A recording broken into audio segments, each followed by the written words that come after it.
Who truly won the first war in heaven? And what secret did that ancient victory hide? For ages, the heavens themselves have echoed with the clash of wings and fire, where Michael and Satan faced each other twice, once before time's beginning, and once again in the final apocalypse yet to come. Scripture calls Michael the great prince who stands for the children of thy people, in Daniel chapter 12, verse 1. Yet few realize the depth of that title. It is not a mere rank of power, but a divine commission, the defender of God's government and the herald of divine justice. When rebellion rose in the courts of eternity, Michael did not act as a created angel, but as the radiant commander who bore the very authority of God himself. Before the worlds were formed, light and harmony filled every realm. Angels moved like living flames, singing the name of their Creator, but one being desired more. Ezekiel chapter 28, verse 17 says, "Thine heart was lifted up because of thy beauty." Pride was born in Lucifer, and beauty became his downfall. The music of heaven turned to silence. The first shadow entered eternity. Then it happened a moment no creature had ever witnessed. The atmosphere of heaven changed. Love became contested. Thrones trembled. Revelation chapter 12, verse 7 declares, "And there was war in heaven. Michael and his angels fought against the dragon." This was not a war of swords and iron, but of allegiance and light. Each beam of glory became a weapon of truth or deceit. Each angel chose a side. Michael's command burned with calm authority. The sound of his voice carried the weight of creation itself. Lightning tore across crystal seas. Lucifer answered with defiance, his brilliance darkening into shadow. Millions watched as the unthinkable unfolded. Heaven divided. The battle raged like living thunder. Stars dimmed. The river of life rippled with sorrow. Then, in one final surge of divine power, Michael's word became victory. There was no more place found for them in heaven. Lucifer fell. His angels followed. The light they once carried became chains of fire, and the first war ended. Yet prophecy whispers of another conflict, not of the past, but of the future. Revelation chapter 12, verse 12, warns, "Woe to the inhabitants of the earth! The fallen one was cast down, and his vengeance turned toward mankind." That defeat in heaven became a seed waiting to sprout on earth's battlefield. What force will rekindle that celestial war? And when Michael rises again, will his final battle with Satan mirror the first, or reveal something far greater than victory itself? When Lucifer fell, heaven grew silent. What once glittered with song now echoed with mourning. But on the surface of a newborn world, the battle's smoke would soon rise again. The fallen prince did not vanish into darkness. He watched, waiting, as the Spirit of God moved upon the face of the waters. In that moment, his hatred burned brighter than ever before. The same Creator who cast him down now shaped a new being in his own image man, breathing with divine breath. Genesis chapter 1, verse 27 says, "So God created man in his own image." That single act infuriated the deceiver. Humanity became the new front line of a war that had begun beyond time. Michael, the Prince of Heaven, stood as the guardian of that creation. Ancient writings call him the Angel of the Lord, the one who spoke from burning bushes and guided prophets through night visions. Though veiled in mystery, his presence always carried the same authority, the same unshakable light that once banished Satan from heaven. But the serpent moved first. In Eden's perfection, he whispered rebellion once more. The echo of his ancient defiance slipped through his forked tongue. Eve's hesitation was the moment the heavens trembled again. Humanity fell, and the earth groaned beneath the curse. The serpent smiled, believing he had struck back at Michael himself. Yet redemption was already woven into God's plan. Genesis chapter 3, verse 15 foretold it, "I will put enmity between thee and the woman, and between thy seed and her seed." It was a prophecy of another battle, not of angels with wings, but of flesh and blood, where Michael's nature would descend as the Son of Man. Satan would bruise his heel, but the Son would crush his head. The ancient war found new ground in Bethlehem's dust. As ages passed, Satan built his kingdom through empires and idols. He inspired kings to call themselves gods, weaving deceit into the roots of nations. Every altar of Baal, every idol of gold, was a banner of rebellion carried from the first war. The prophet Isaiah saw through the illusion and cried, "How art thou fallen from heaven, O Lucifer, son of the morning?" Yet even in the rise of evil, Michael's power did not fade. In the 40-40 visions given to Daniel, he appeared again radiant, commanding, declaring the fate of kingdoms. Daniel chapter 10, verse 13, reveals him as the prince who withstood the powers of Persia. Heaven and hell still clashed, though unseen by human eyes. Every age, every nation, every soul became a field where the invisible war raged.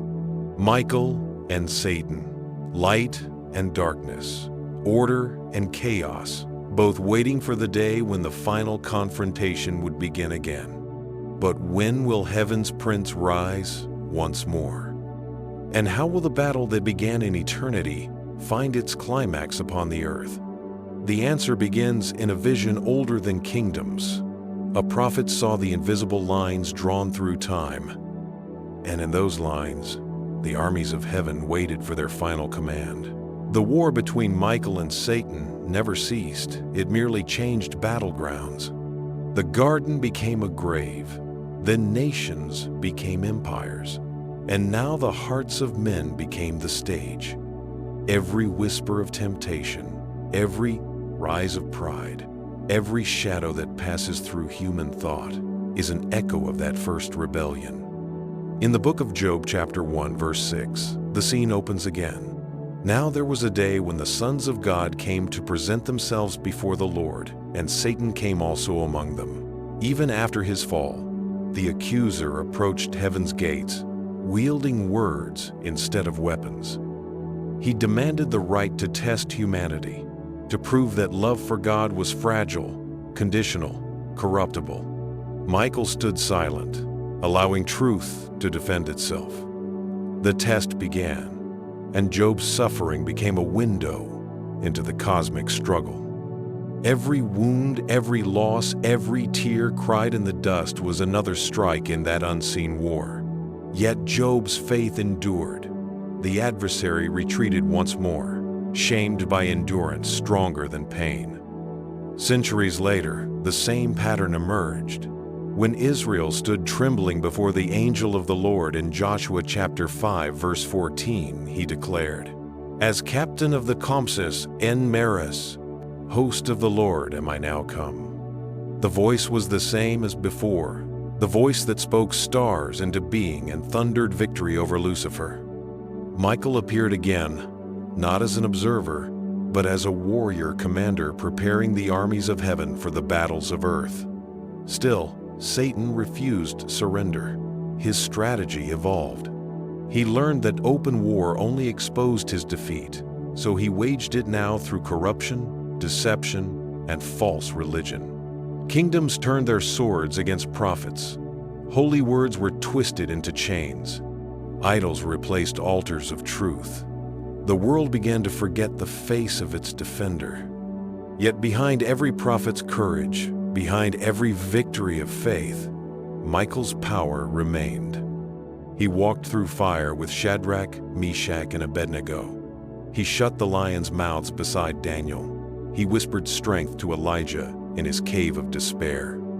The Prince of Heaven guarded the remnant, though unseen. But prophecy still warned of a day when silence would break.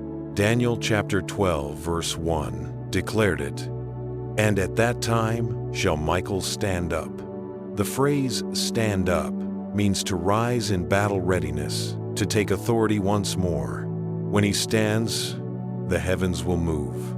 Every power of darkness will tremble. Yet before he rises, the adversary will unleash his final deception, a counterfeit light, a false peace that blinds the nations. The second battle approaches, not among clouds this time, but among kingdoms and souls. What will ignite that last war between heaven and hell? And when Michael finally draws his sword again, whose side will the world have chosen? The earth groans beneath invisible weight. Empires rise, crumble, and rise again. But every throne built on pride bears the same mark, the echo of the dragon's ambition. Satan no longer battles with fire, but with influence.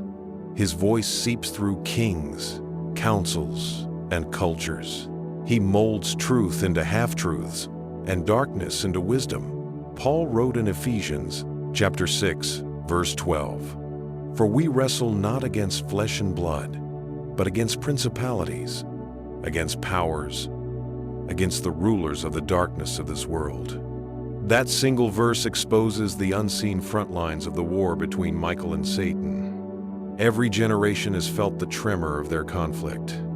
Pharaoh's hardened heart, Nebuchadnezzar's pride, Herod's fear, all threads pulled by the same deceiver. Yet at every turn, Michael intervened quietly, sometimes through angels, sometimes through prophets, sometimes through a whisper that kept faith alive when all else fell silent. But prophecy showed the war would not remain hidden forever. In Revelation chapter 12, verse 9, John saw a glimpse of it. "And the great dragon was cast out, that old serpent, called the devil, and Satan, which deceiveth the whole world." It was not just a story of the past. It was a cycle of rebellion destined to repeat until the final day. Before that end, the heavens declared a mystery. The same Michael who cast Lucifer out would descend again, this time not as a flame among cherubim, but as the Son of Man walking among sinners. The battlefield would shift from celestial plains to a dusty road in Galilee. Satan watched the birth of Christ with dread. He recognized the light immediately. The child in the manger bore the same radiance that once expelled him from heaven. Every attempt to destroy that child through Herod's decree, through temptation in the wilderness, through betrayal in the garden was an effort to relive that first war, to reclaim a throne he would never again touch. When Christ declared in John chapter 12, verse 31, "Now shall the prince of this world be cast out," the battle reignited. Calvary became the new heaven. The cross became the sword. And as the blood fell, the universe watched the final blow strike the enemy's power. Satan had demanded justice, but mercy triumphed. What he believed would destroy the Son instead unmasked his own defeat. The resurrection shattered his last defense, the power of death. Michael's victory was not through force, but through surrender that burned brighter than any weapon. Yet Revelation warns the war is not finished. The dragon still rages, knowing his time is short. He moves through nations, systems, and souls, seeking to erase the memory of his defeat. When the trumpet sounds again and Michael rises from his throne, will humanity recognize his voice or mistake the counterfeit for the real commander of heaven's armies? The silence after Calvary was not peace. It was the stillness between two storms. For though the cross crushed Satan's claim, his fury only deepened. Revelation chapter 12, verse 12 declares, "Woe to the inhabitants of the earth and of the sea, for the devil is come down unto you, having great wrath, because he knoweth that he hath but a short time. The first war cast him out of heaven. The second would unfold upon the earth. He sought to rule through deceit." Michael's triumph at the cross sealed the dragon's doom, yet mercy still restrained judgment. The Prince of Heaven did not destroy his enemy immediately. Instead, he left time itself as a witness, allowing humanity to see the true nature of rebellion. The fallen one still roamed, building his counterfeit kingdom among men, promising freedom yet delivering chains. Through the centuries that followed, every empire bore his fingerprints. Rome's cruelty, Babylon's arrogance, and the idols of Greece all echoed his same defiance. I will ascend. But amid the chaos, the spirit of Michael continued to move. His angels guarded the faithful through fire, persecution, and famine. His hand guided the scriptures into the world's languages. His presence whispered courage to martyrs whose final breath became testimony stronger than fear. The war of light and darkness became a war of truth and deception. Satan learned to disguise his rebellion as religion, to twist worship into pride. Churches rose and fell, creeds turned into crowns. Yet in every generation, a remnant remained small, pure, unbroken. Revelation chapter 14 verse 12 describes them. Here is the patience of the saints. Here are they that keep the commandments of God and the faith of Jesus. These are the soldiers of the unseen commander. The centuries rolled on like shadowed waves. The dragon's strategies grew more cunning, his lies more convincing. He whispered through science that there was no creator, through power that there was no judgment, and through comfort that there was no need of salvation. Each deception was a spear thrown toward heaven, daring Michael to rise once more. And rise he will. For the prophets saw him stand at the end of all things, the sky splitting with radiance. Daniel chapter 12, verse 1, again promises, At that time shall Michael stand up, the great prince which standeth for the children of thy people. When that moment comes, the restraint will break. The final battle will no longer be fought in shadows or hearts, but in the open heavens above. Until that day, the clash continues silently in decisions, in faith, in the unseen corners of the soul. The earth itself feels it. Nations tremble, nature groans, and time accelerates toward its appointed hour. But what event will shatter this silence completely? What sign will announce that Michael, the Archangel, has risen from stillness to take the field once more? It begins with thunder that is not of this world. The skies tremble, oceans recoil. Mountains whisper the same name, Michael.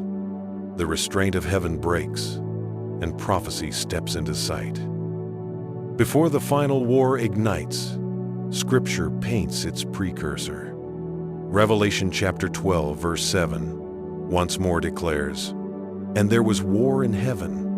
Michael and his angels fought against the dragon. This is not a repeat of the first battle, but its completion. The first cast Satan out of heaven. The second casts him out of creation entirely. One was judicial, the other will be eternal.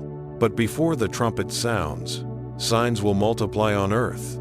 Nations will rage, truth will blur, and the faith of many will waver. Matthew chapter 24 verse 12 warns, Because iniquity shall abound, the love of many shall wax cold. That chill of spirit marks the world's descent into its final deception, a peace that feels divine but hides a serpent beneath. Satan's strategy is ancient but perfected. He will not appear as the roaring lion, but as an angel of light. Miracles, wonders, and false revivals will fill the world. Humanity, weary of war and fear, will cry out for unity. And in that cry, the dragon will find his throne again. Revelation chapter 13, verse 8 foretells, All that dwell upon the earth shall worship him. The same rebellion that began before time will find its last voice in global worship of the false. Yet in the shadows, Michael's presence will rise again. His angels will stand over the faithful as darkness tightens. They will not fight with visible swords, but with divine power. In unseen realms, They will guard those sealed with the name of God upon their foreheads. The final conflict will be not only of armies, but of allegiance, the heart's quiet decision between light and false light. Heaven will prepare for war once more. Trumpets will sound, books will open. The silence in heaven, mentioned in Revelation chapter 8, verse 1, will hang like the breath before battle. Every angel will stand at attention, every world watching, as the commander of heaven prepares his descent. Then the sky will part. Fire and glory will surge like a river from eternity. Michael, now revealed as Christ himself, will descend in radiance beyond comprehension. His voice will shake the elements, calling the dead to rise. The dragon, seeing his empire crumble, will muster his legions for one last desperate strike. But before that final moment, the world will pass through tribulation unmatched in history. It will test every heart, divide every soul, and expose every allegiance. When that hour arrives, whose command will humanity follow, the shining counterfeit, or the true king returning with heaven's armies behind him? The storm gathers where earth and eternity meet. The nations conspire, their banners raised beneath a single false promise, peace through power. But heaven sees the deception for what it is, the dragon's last design. The book of Revelation chapter 16, verse 14, unveils this phase. For they are the spirits of devils, working miracles, which go forth unto the kings of the earth and of the whole world, to gather them to the battle of that great day of God Almighty. The world, intoxicated by wonders, will no longer discern light from shadow. The fallen one will masquerade as a savior, performing acts that mirror Christ's compassion yet carry the scent of rebellion. Michael watches. His patience, long mistaken for silence, is nearing its end, for even mercy has an appointed hour. In the celestial council, the command will echo once more, stand. And when Michael stands, all creation will feel it. Angels will move like lightning. The restraining winds will release. The time of reckoning will begin. Still, the faithful will not be abandoned. Before the fury descends, Revelation chapter 7, verse 3, shows a scene of protection. Hurt not the earth, till we have sealed the servants of our God in their foreheads. That seal is not of ink or symbol, but of allegiance, the unbreakable loyalty of those who refuse to bow before deception. It is Michael's mark upon his soldiers. The dragon, in rage, will strike back. He will weave chaos into religion, turning pulpits into thrones of pride, twisting prophecy into spectacle. He will convince kings that heaven's laws are bondage, that truth is hate, and that unity demands compromise. The world will cheer his wisdom, not realizing they have resurrected Babel. During this turmoil, Michael's messengers, the angels of Revelation 14, will proclaim their final warning. Fear God and give glory to him, for the hour of his judgment is come. Their voices will roll like thunder across the skies of conscience. Every soul will face a choice that no one can escape. And here, a quiet yet urgent moment must unfold within the story. If this revelation stirs your heart and awakens your sense of the unseen, subscribe and remain with this message. For what lies ahead reveals the most terrifying and beautiful truth the Bible ever spoke: the direct confrontation between heaven's prince and hell's usurper. As night deepens, the false peace will fracture. The dragon's miracles will falter. The ground itself will seem to resist him. Angels unseen will shield the faithful. Storms and plagues will strike at the heart of rebellion. Humanity will realize too late that the power they welcomed was never their savior. And when the heavens darken a second time, lightning splitting the firmament, one question will echo louder than thunder itself. Is the world ready to face the commander it once rejected, the true Michael rising in holy fire? The air will grow heavy with dread. Cities will glow with false worship. And in the distance, the heavens will begin to tremble again. The final deception will have reached its height. The dragon will claim what was never his dominion over mankind in the title of Redeemer. He will stand before nations clothed in borrowed light, speaking words that sound holy yet pulse with rebellion. His throne will shine, his miracles will astound, and his mark will divide the world. Revelation chapter 13 verse 16 reveals the deception in chilling clarity. He causeth all, both small and great, rich and poor, free and bond, to receive a mark. But the mark is not merely physical, it is allegiance, the soul's declaration of loyalty.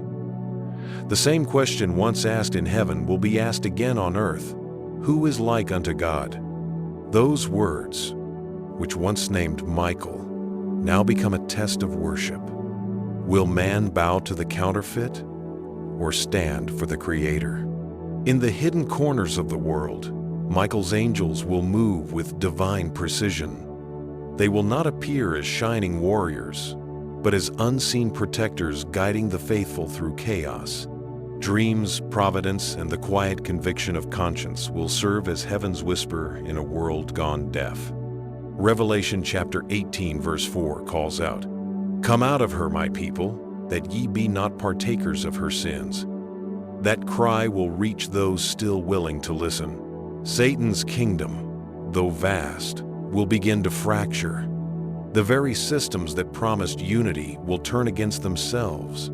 Wealth will lose its power. Technology will fail. Governments will crumble beneath their own deceit. The dragon's throne will crack, and his fury will turn to madness. Then a sign will appear in the heavens, a brightness unlike any dawn, spreading from horizon to horizon. The same light that once banished the rebel from heaven will shine again upon the earth. Angels will gather at the four winds. Trumpets will sound. The command of the Lord will echo through the cosmos. And amid the fear and confusion, the faithful will stand unafraid. Their eyes will reflect the same light they waited for. They will know the voice that calls them. For the one descending through the clouds bears the same name that once shook eternity, Michael, the great prince, now revealed as Christ in full glory. The dragon will rise one last time, not to win, but to defy. He will summon all that remains of his armies, both demonic and human. The kings of the earth will march toward a single valley, their banners lifted against heaven itself. Revelation chapter 16, verse 16 names it Armageddon. But before the battle begins, a silence will fall unlike any before. It will feel like the breath between creation and judgment, a moment when heaven waits for Michael's final command. And when that silence breaks, what will his first word be, mercy or war? The silence will stretch across creation. Every wind will halt, every sea will still, even the stars will seem to wait for a word. Then, out of eternity, the voice will rise, not loud, but absolute. It will ripple through dimensions, bending light itself. Michael, the Prince of Heaven, will speak, and his word will divide the living from the dead, truth from deception, light from shadow. Revelation chapter 19 verse 11 captures that vision. And I saw heaven opened, and behold a white horse, and he that sat upon him was called Faithful and True, and in righteousness he doth judge and make war.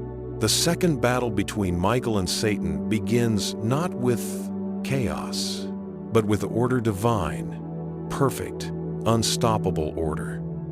The armies of heaven will descend behind their commander, robed in white, their armor radiant with the reflection of his glory. Every angel who once fought at his side in the first war now returns for the final. The sound of their wings will shake worlds. Below, the dragon rallies his hosts. The fallen ones crawl from shadowed places. their rage unbound. Men, deluded by lies, will march with them kings, soldiers, prophets of deceit, all believing they fight for survival, not realizing they stand against their own maker. The valley of Megiddo will blaze with their defiance. Michael's gaze pierces through the armies of rebellion. His eyes, as described in Revelation chapter 19, verse 12, are as a flame of fire. Each flame carries memory of Lucifer's first boast, of Eden's first lie, of Calvary's first blood. The rebellion that began before time now stands fully exposed before its judge. Then heaven moves. A sword proceeds from the commander's mouth, not of metal, but of truth. It cuts through deception, stripping every power of its disguise. The dragon roars, hurling storms of fire, but the light swallows them whole. His angels scatter like dust before the rising sunday. The battle is not measured in minutes or miles, but in revelations, every lie collapsing under the weight of what is real. Yet even as victory surges, Michael's mercy remains. He offers none destruction for its own sake. His war is not to annihilate, but to restore. The same voice that commands judgment still longs for repentance. For in the final battle, every creature will know both the justice and the compassion of their Creator. And as the earth quakes and the heavens glow with holy fire, a final question burns through the chaos, one that even the angels pause to hear. When the dragon finally falls, what will become of those who still chose his lightless kingdom over the one who died to save them? Smoke will rise where the armies once stood. The echo of their defiance will fade into silence. And above that silence, the throne of heaven will blaze with final authority. The battle that began before creation will reach its end, not in noise, but in truth. The sword that left Michael's mouth, the living word, will have done its work. Every rebellion, every deception, every shadow will be laid bare. Revelation chapter 20 verse 2 declares, "And he laid hold on the dragon, that old serpent, which is the devil and Satan, and bound him 1,000 years." That verse marks the second fall of the adversary, this time not from heaven, but from the world he corrupted. The scene unfolds like the reversal of time. The angel who once cried, "Who is like unto God?" now chains the one who tried to answer, "I am." The earth, ravaged by the dragon's fury, lies still and desolate, a tomb for rebellion, a warning to eternity.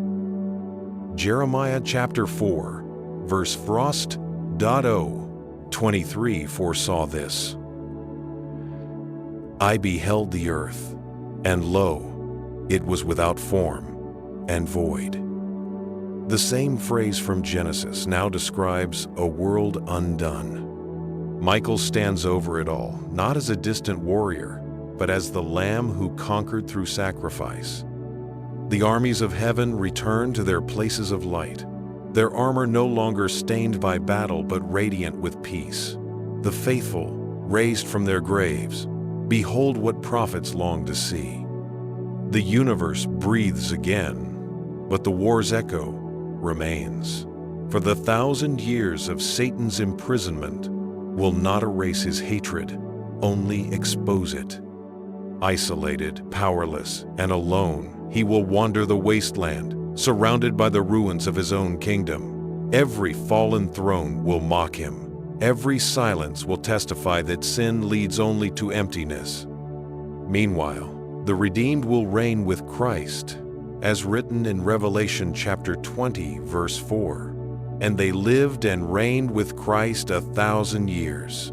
They will behold the blind, records of time, understanding why justice delayed was mercy extended. Heaven will not rule blindly. It will judge openly, in perfect balance of grace and truth. Yet prophecy warns that the final confrontation is not over. When the 1,000 years expire, the chains will break, and the deceiver will rise once more, not in power, but in desperation. The dead who never knew redemption will rise with him, forming one last rebellion against the throne they once rejected. The second battle's aftermath will become the stage for the universe's last verdict. Fire will not fall in anger, but in cleansing. Truth will not wound, but purify. Every trace of evil will burn away like chaff before the wind of eternity. Still, one mystery lingers beyond the flames. Why did God allow this cosmic story of rebellion to unfold at all? What divine purpose required 2 wars to reveal a love greater than all creation's light? That question burns brighter than the fires that follow judgment. Why would the Eternal allow rebellion to exist at all? Why let Michael fight not once, but twice, when a single word could have erased evil forever?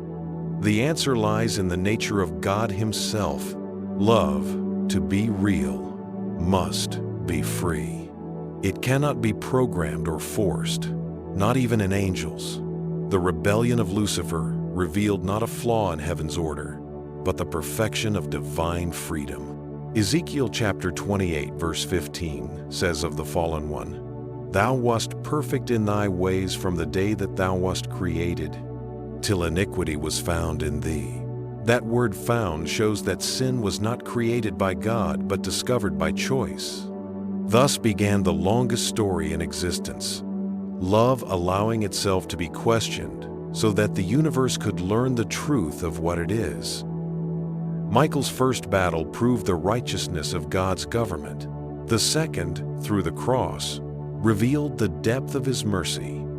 And the final conflict will display the completeness of His justice. Every realm will see that heaven's throne was never upheld by fear, but by love unbreakable. During the millennium of peace, the redeemed will see it with their own eyes. They will witness every record, every decision, every secret that time has buried. Tears will flow not of sorrow, but of understanding. They will see how divine patience turned pain into redemption, how every unanswered prayer and every suffering endured carried eternal purpose. Then comes the awakening of the lost. Revelation chapter 20 verse 7 says, "When the 1,000 years are expired, Satan shall be loosed out of his prison. The grave opens, and those who refuse light rise again. They stand before the throne they denied, led once more by their ancient captain. The dragon's pride flickers one last time. He believes he can take the holy city by force. He gathers the nations, his voice now hollow, his glory long gone. But as they march, something begins to change. The walls of the New Jerusalem blaze with living light. The redeemed stand within, not as frightened witnesses, but as those who finally understand. The truth shines too clearly now for any lie to survive. The dragon falters. His legions hesitate. For the first time since time began, Lucifer feels what he once mocked fear. Then, from the throne, Michael speaks. His voice rolls through the cosmos, neither in anger nor vengeance, but finality. Fire descends not chaotic flame, but pure, consuming glory. Malachi chapter 4, verse 1 declares, "The day cometh that shall burn as an oven, and all the proud, yea, and all that do wickedly, shall be stubble." The rebellion ends not with shouts, but with silence. The question that began before creation, who is like God, is answered forever. Every being, fallen or faithful, will know. But when the fire fades and the ashes settle, what new world will rise from the ruins of the old? From the smoke of final judgment, light will emerge again. Not the harsh brilliance of battle, but the gentle radiance of restoration. The same hands that once held a sword now shape eternity anew. John saw it in Revelation chapter 21, verse 1. "And I saw a new heaven and a new earth, for the first heaven and the first earth were passed away." The words are quiet, Yet they carry the sound of creation reborn. Where rebellion once echoed, peace now sings. Every scar left by sin becomes a monument of grace. Michael, now revealed as Christ enthroned, will wipe every tear from the redeemed. The war that began in heaven and raged through time will end in love's complete victory. No angel will ever question the justice of God again. No creature will doubt his mercy. The story of rebellion will remain only as memory, not to haunt, but to remind creation of the cost of freedom. The universe will breathe harmony once more. Stars will blaze with purpose, their light untainted by darkness. The redeemed will walk among living fields, their steps echoing gratitude rather than grief. Isaiah chapter 65, verse 17, promised this moment long ago. For behold, I create new heavens and a new earth, and the former shall not be remembered, nor come into mind. But even in this perfect peace, the marks of sacrifice will remain. The scars in the hands of the Lamb, the hands of Michael the Commander, will forever testify to the love that conquered both pride and death. Every knee will bow, not from fear, but from awe. Every tongue will confess what the universe now knows, that truth is not power, but love. Then the great harmony will begin, a symphony of creation reborn. The angels who once drew swords will now lift harps. Their melodies will tell of battles fought and hearts redeemed. Time itself will bend around this eternal peace, and the memory of pain will transform into praise. In that light, even the mystery of evil will become clear. The universe will understand why God waited, why he wept, and why he allowed his Son to descend into the darkness of a cross. Every question ever whispered in suffering will find its answer in that eternal morning. And as the redeemed look into the face of their King, they will see not only the warrior who fought for them, but the friend who never let them go. The one who cast down Satan, who stood in their defense, who bore their sin, and who now reigns forever as both Lamb and Lord. Yet one final wonder lingers. In the heart of eternity, will this new creation, perfect and free, forever remember the lesson written in heaven's fire?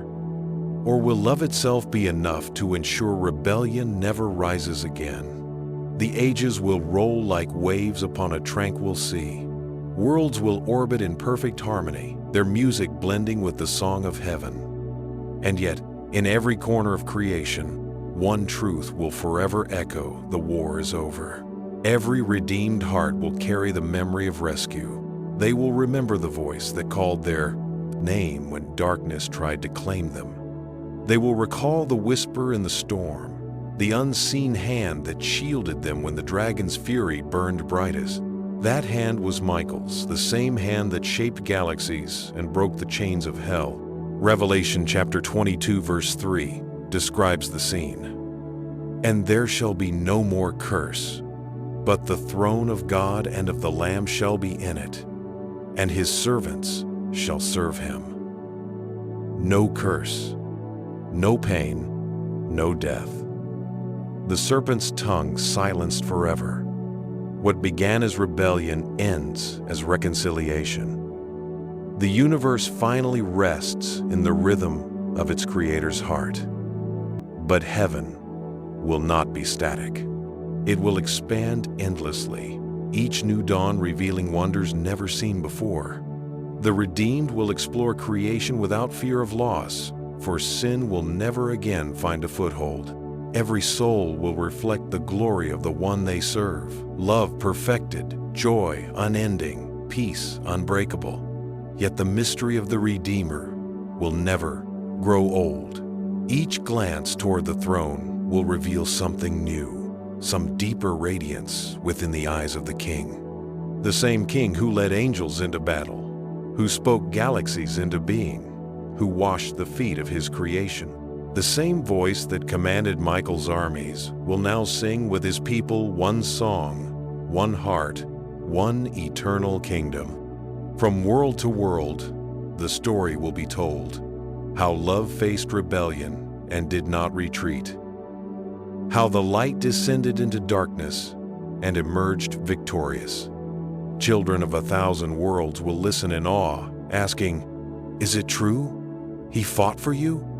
And the redeemed will answer, "Yes, he fought and he won." The angels themselves will bow in reverence, for even they cannot comprehend the depth of such grace. The wounds in the hands of Michael will still shine, not as reminders of pain, but as the crown of love's triumph. Eternity will never forget what those scars purchased. And in that eternal stillness, a question softer than a whisper will ripple through creation. If this peace was bought by such sacrifice, what will the redeemed do with forever? Will they use their endless days simply to rest, or to glorify the one who turned war into worship? The answer will unfold like sunrise across the galaxies. Every redeemed soul will live not merely in rest, but in purpose renewed. For eternity will not be idleness, it will be worship in motion. From the throne of God, rivers of light will flow, carrying life into every realm. Revelation chapter 22, verse 1 says, "And he showed me a pure river of water of life, clear as crystal, proceeding out of the throne of God and of the Lamb." That river is more than symbol, it is the pulse of creation itself, the living rhythm of divine love spreading through eternity. Every drop will tell the story of victory, how light endured every shadow and never dimmed. Michael, the radiant commander, will now walk among his people, not as warrior or judge, but as friend and king. His voice will no longer thunder with command, but with joy. He will laugh with the redeemed, dine with them beneath trees that never wither, and teach them mysteries no prophet ever imagined. The same one who led legions of angels will now lead songs of worship, and the angels, those once soldiers of heaven, will join in. Their wings, once raised for war, will shimmer in the golden peace of new creation. They will teach mankind the melodies of eternity, while men will teach angels the language of redemption, a story only humanity could tell. Each redeemed life will be a verse in that endless song. Some will explore the stars, spreading beauty where there was none. Others will compose symphonies from the harmonies of creation itself. Some will tend the gardens of the new earth, where every leaf glows with living light. Work will no longer feel like labor, but like praise, effortless, joyful, eternal. And every 1,000 years, perhaps every age beyond, counting, all creation will gather again before the throne. The sea of glass will glimmer like molten gold, and the redeemed will sing the anthem of victory. Great and marvelous are thy works, Lord God Almighty. Just and true are thy ways. In that chorus, the name of Michael, meaning "who is like God," will echo through eternity. Not as challenge, but as worship fulfilled. Yet even in perfection, remembrance will remain. The redeemed will never forget the cost of this peace. When they look upon the scars of the Lamb, they will see both the sword of Michael and the mercy of Christ, two sides of the same love. And perhaps, as the stars shimmer with endless life, a quiet thought will pass through every heart. If love was willing to suffer so greatly to save even one, how vast must its joy be now that all is restored. But as the universe breathes in harmony again, one final revelation still waits, a vision of eternity's very heart, where all things return to their source in God Himself. What will that moment look like? When time itself bows before love everlasting, it will begin with stillness. Not the silence of war ended, but the quiet of perfection fulfilled. All things will stand in awe as eternity takes its first breath. John describes it in Revelation chapter 22, verse 5. "And there shall be no night there, and they need no candle, neither light of the sun. For the Lord God giveth them light, and they shall reign forever and ever. There will be no shadow. because love will cast none. The light that once drove Satan from heaven will now rest gently upon every redeemed face. Michael, the radiant prince, the Lamb, the Lord of glory, will reign, not in distant majesty, but among his creation, the Creator, walking once more with his children. The two battles that shaped eternity will be remembered not for their fury, but for their outcome. The first proved that truth cannot be conquered. The second revealed that mercy cannot be overcome. Together, they told the story of a God who would rather bleed than lose the ones he loved. Every scar, every tear, every prayer will be gathered into that eternal light. Nothing will be wasted, nothing forgotten, nothing lost. In that final vision, the redeemed will see the fullness of God's plan. What seemed chaos was choreography. What felt like delay was mercy. What appeared as defeat was preparation for everlasting joy. Michael's wars were never about domination, but revelation, the unveiling of a love deeper than all creation's depth. Heaven will hum with peace beyond comprehension. Children will laugh beside crystal rivers. Angels will sing through endless dawns. The redeemed will embrace those they thought forever gone. Time will lose meaning, swallowed by eternity's golden glow. And through it all, one presence will remain constant. The one who fought for them from the beginning, whose name is both mystery and truth. Michael, the Christ, the eternal Word made flesh. Then, as the universe moves in perfect rhythm, he will turn to each soul and speak the words creation has longed to hear. Behold, I make all things new. Those words will not simply describe a moment, they will become the moment. Life will surge again through every atom, through every star, through every redeemed heart. And as eternity stretches without end, love will remain its heartbeat.